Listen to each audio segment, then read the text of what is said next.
Well, here I am at the Mountain Fitness Center, located on Fox Farm Road, where I'm going in and we're going to have a good chat with the Jordan Romero team. Let's go in. Well, here we are. This is Jordan Romero, the kid, because he was a kid then, he's not anymore, who climbed Mount Everest. Not only Mount Everest, but 7 mountains on 7 of the tallest summits in the world. Yep, that is true. Isn't that neat? Yeah, there's thank you. There's about 8 of all the 7 summits, but there's kind of like an extra one. So we've already done like the 2 controversial ones, which is one in Australia and one's in Indonesia. So we'll be heading down to Antarctica to finish the last official one in December 2011. That's when we'll like take a big effort to get down there. Yeah, cold. Mm-hmm. Is the mountain ice mainly, I wonder? Or are you going in the summertime? Yeah. Because you're leaving December or so. It's going to be the summer down there, and the mountain it's a mountain, and it's cold down there. And how high? It's about 16,000 feet. Wow. So it's going to be, really, it's going to be cold though. Oh, that's wow. what we're just really prepared for and everything.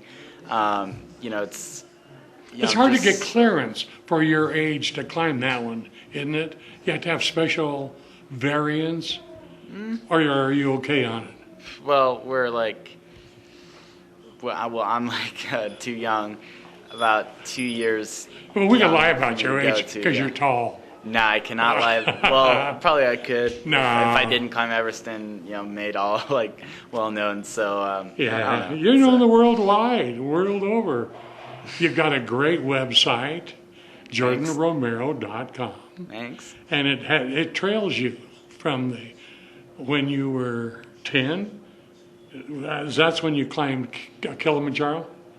Yes, when I was 10 years old, I climbed Mount Kilimanjaro. Yeah. Well, we did. We had a... Yeah, you have a team, the Jordan team. Of course, yeah. The team is really what counts. Me and my dad and Karen. Uh-huh. It's all just going like super well. We're doing this all together, one family, and it's to kind of set an example of what a family can do. If they just support each other and support their kids. So that's what you're the ideal American family. Thanks. You live together, you dine together, and you have fun together. And it's all fun, isn't it? I mean, even though it's hard work, climbing mountains, it's fun.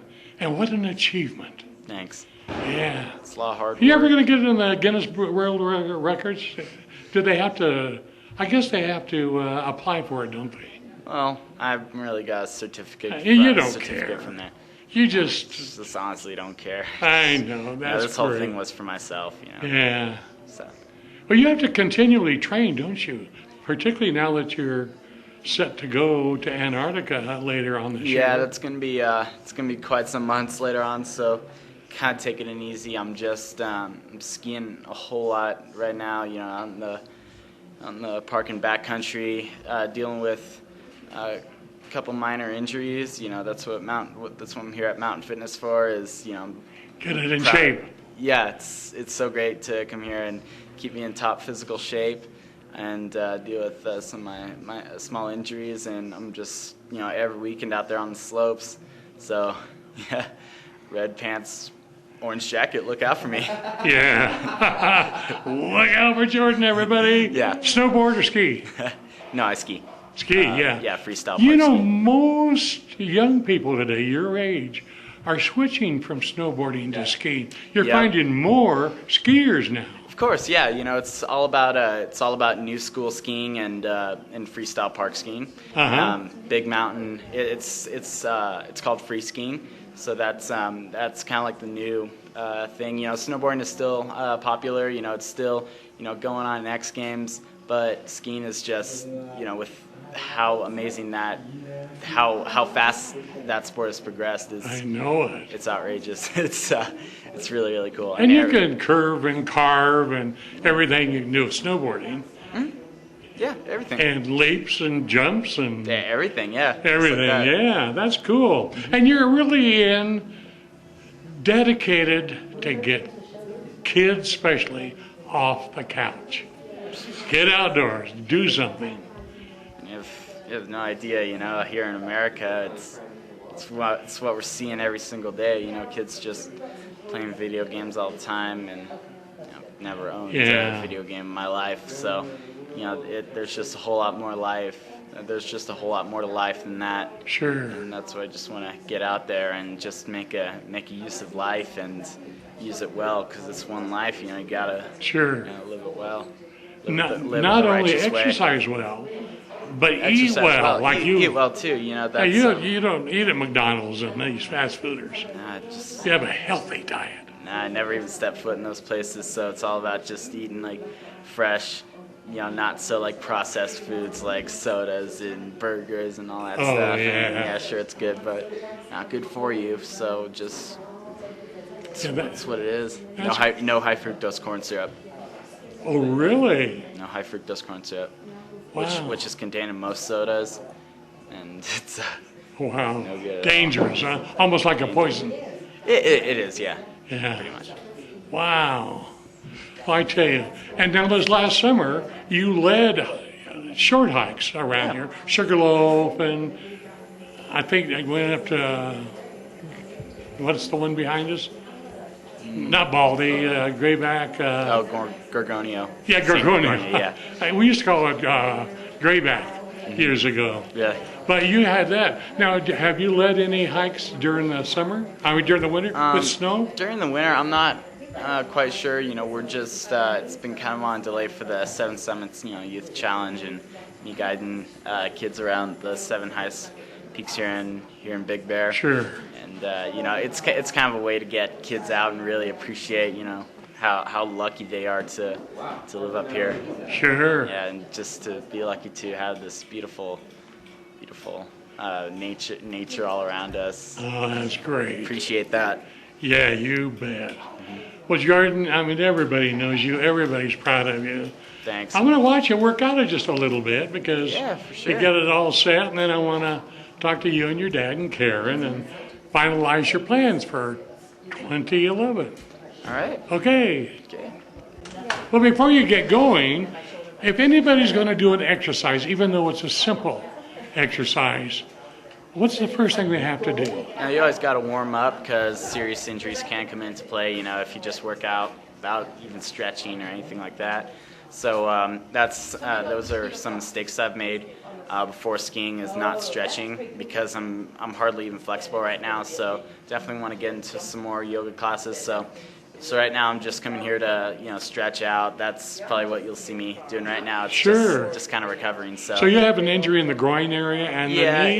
in the hip flexor. And the hip flex area? Yeah, not so much the knees. I mean, that's kind of a skier's thing. Is they'll always be hurting. But, Yeah. But yeah, it's a lot of stuff being put on your body when you're out there, and you're not really wearing like protective guards, which I haven't even thought about. But of course, wearing a helmet and everything. That's You wear a helmet? Yeah, I do. Do you think there should be a law that every snow skier and snowboarder? Yeah, it should be a law. I don't know. I see a majority of. I've never even clicked on to my skis without wearing a helmet. So. Really? Yeah. Never. Well, that's cool. Okay, well, we'll let you get into some stretching exercises. Yeah, we'll do that. Okay. Jordan's going to warm up. Now, everybody doesn't have a ball, Karen, so they can do it just flat, huh? You can do it just flat. The ball, you can get these balls at Kmart for $10. Oh, really? And this ball is super good for a lot of stretches. Really good for a back stretch like Jordan's doing. Uh-huh. And a lot of other kind of core exercises. They're really good. I recommend that everyone have one at their house. Oh, good. It's amazing. What are you stretching there, Jordan? Here we're kind of stretching out like the hamstrings, everything else. So if you're able to grab both your feet, no problem. Then. Oh, really? So like right now, I'm not at my most flexible. So just every day I'm doing this kind of stuff, and always just working to being able to do that and get grabs better with skiing. So Sure. that's it.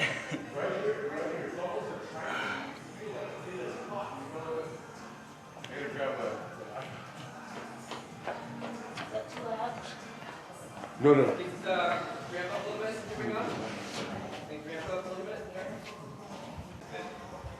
Now you just massage your calves? Yeah, definitely want to massage some of your calves. You know, it's very easy to get some knots in there, and I do definitely have some knots. Oh, sure. Big time. So definitely massage my calves a lot. And another thing too is, I'd grab, say it would be a curb, for example, or anything to just to step up on, and basically just like stand on it and let your heels drop, so that you could definitely feel your calves stretching that way, and it's awesome. Sure. So, what else did I do?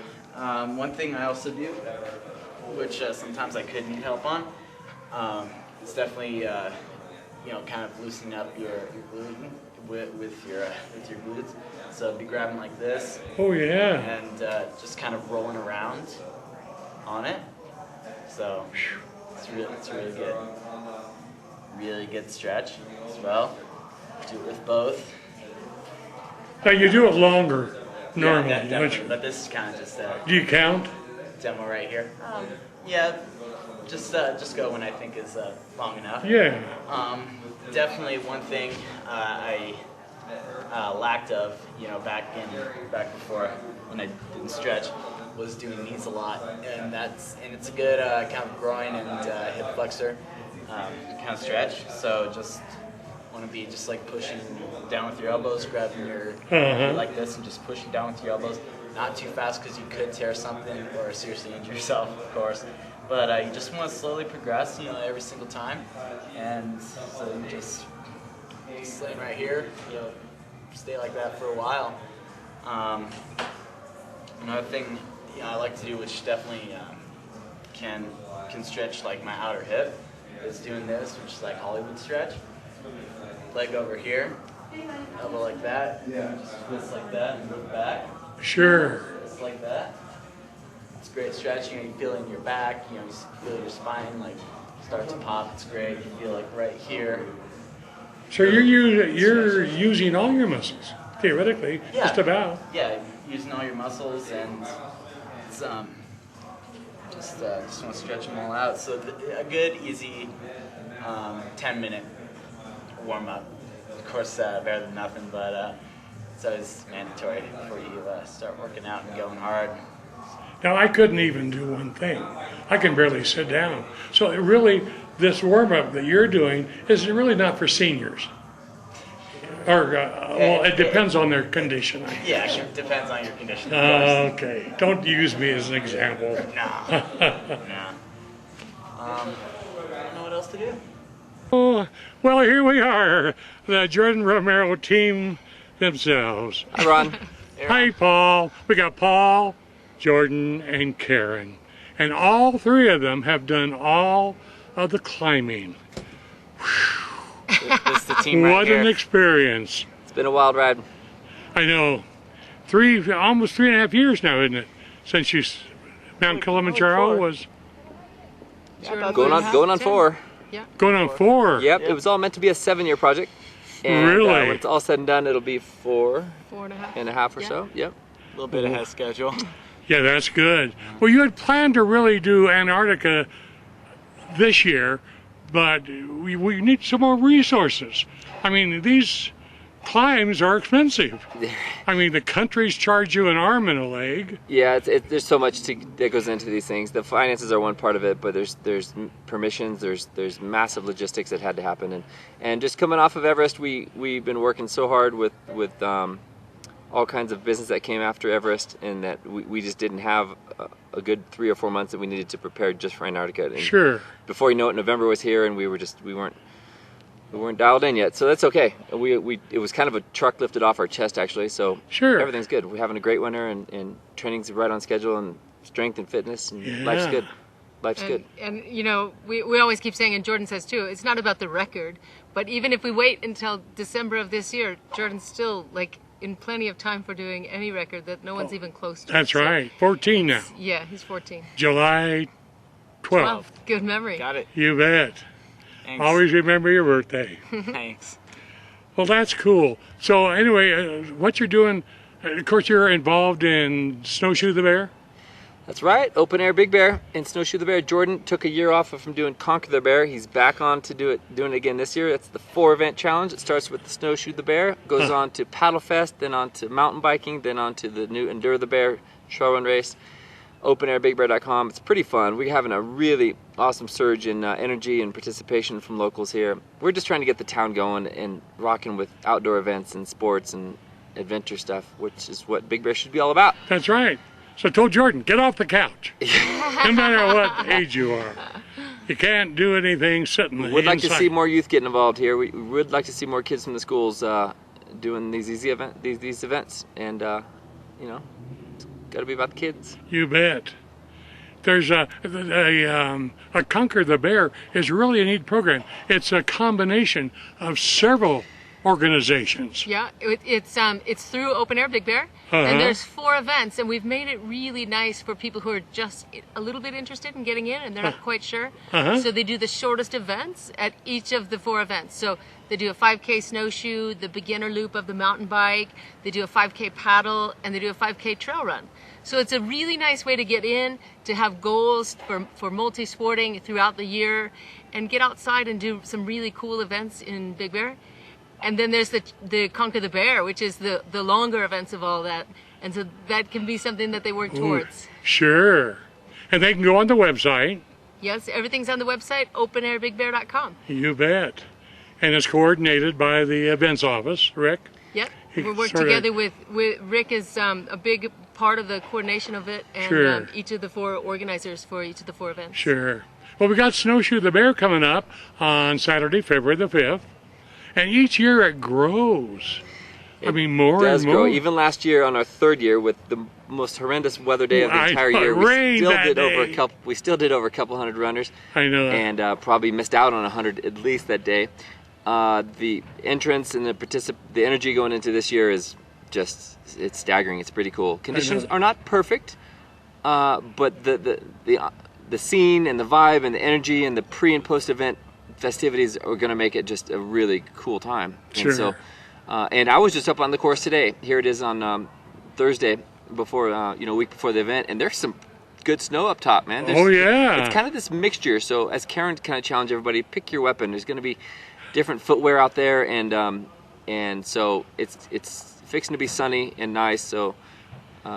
People are asking us, since it hasn't been any snow lately, and there's no real snow in the forecast, are you still going to have the event? And the snowshoe event is on snow or no, it's a go. That's right. Well, we didn't have much snow on the first annual. They had to shove it into the street. And it snowed the night before. And then it snowed.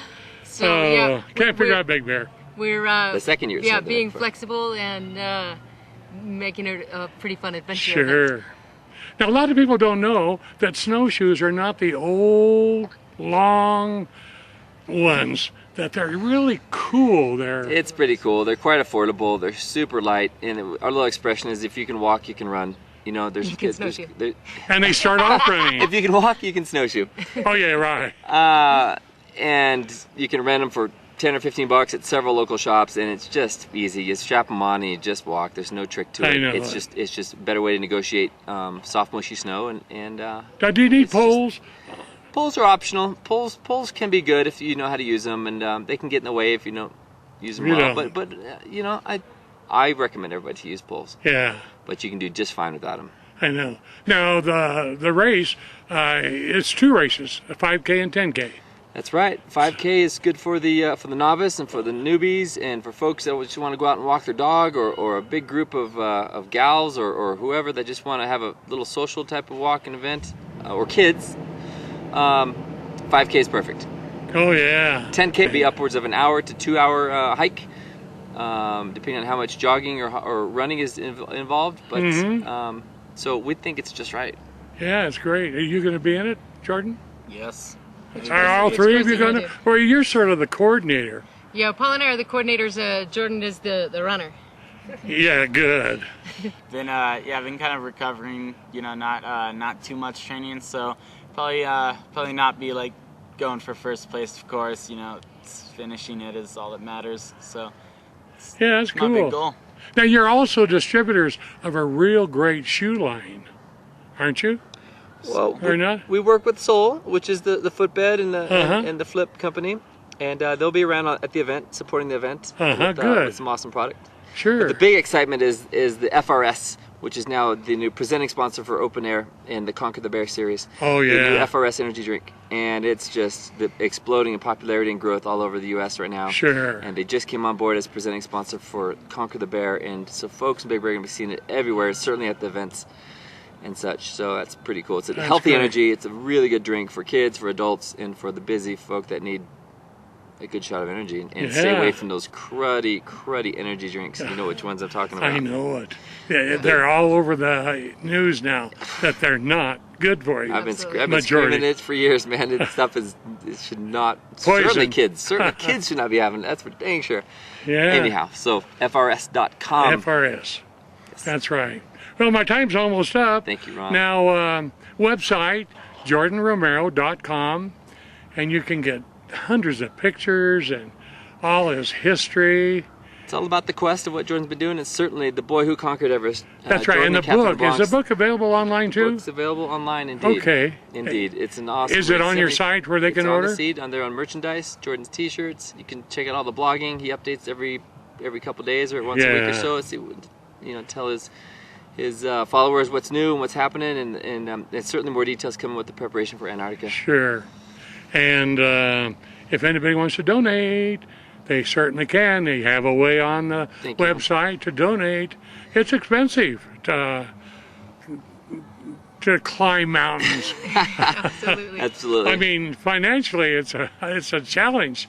Also, it's been a big challenge, but it's given Jordan a really good platform to get his message out about getting kids outdoors, being healthy, setting goals, and because of us climbing mountains, he's getting that message all over the world. Yeah, that's for sure. Being able to talk to a lot of kids. Ron, you and ET and Channel 6 have been huge supporters of us and of Team Jordan, and for these last few years. And thank you from the bottom of our heart. You're welcome. It's been a way for us to talk to the community. You bet. And it's hopefully getting the message out to kids and just putting Big Bear on the map for real. It's a win-win for everybody. I think so. And that's included. Thanks so much. Been talking to Paul, to Jordan, to Karen, Team Jordan. I tell you. Have a good day. Thanks, buddy. Bye, Ron. Well, there you have it, folks. Another chapter in the Jordan Romero story. Hope you enjoyed it. I'll be back in just a while.